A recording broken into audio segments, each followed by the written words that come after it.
So as I was saying, cross contour lines as opposed to contour lines are lines that go through the image. So cross contour lines go through the image. They can go through the image horizontally, which is left or right, or they can go through the image vertically, up and down, to show height and depth of an image. So a cross contour line would look something like this. When we look at this hand, we see that these lines are going horizontally across to show us the depth of a hand, right? So we know that as we look at this image, we see that the lines are straight, they're smooth. So there's not a lot of transitions or depth in this image except with the shading. However, when we get closer to the knuckles, we see a shift. We see that the lines are wavy, right? That shows us the different levels in height for the knuckles, as well as we get to the fingers, we see the lines are tighter on the fingers to create more of a texture, and it shows us the different levels and the different shading on the hand. And finally, we have blending. Blending is a shading technique, and you can use blending all throughout with all of these various techniques for the most part, except contour drawings. So blending is where you would take all these different principles. You could use it with hatching.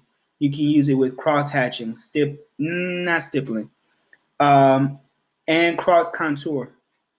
So basically, you would use these techniques, and you would use either your pencil, you would use a paper towel, an eraser, your finger. I like to use my finger because it's right there. If I ever need to just blend something real quick to create a shade where it's smooth, then I would just use my finger, and you can always just wash your hands later on, but you can always just blend with your finger.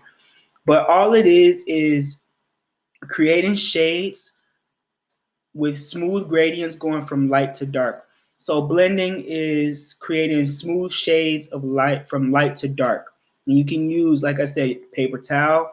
You can use an eraser to create highlights, or you can use your finger to blend different levels in your shading. So blending, as I was saying, this highlight could be created by using your eraser. You might have some dark spots in your drawing, and you want to lighten them up to show light is coming and shining on a specific part of your object. So you could erase this part, and it's going to create that highlight effect.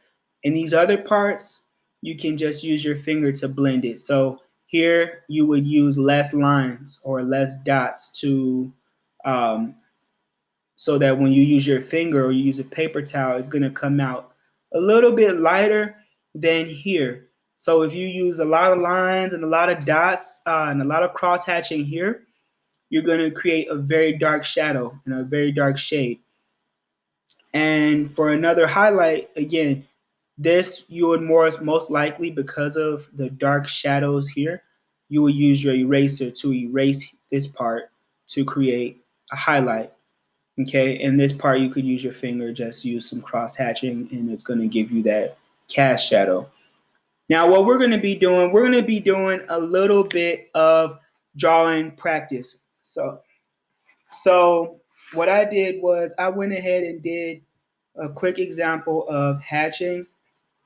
I'm going to do a quick example of cross hatching. And all you need for this is a paper and a pencil. And it doesn't have to be perfect. What I do want to see is some effort when you do this.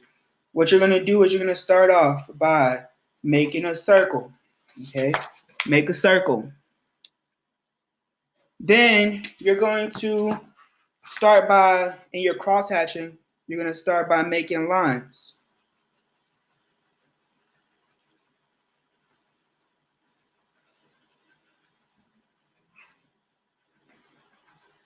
Okay. Again, it doesn't have to be perfect. Then you're going to overlap it with other lines to make darker shadows.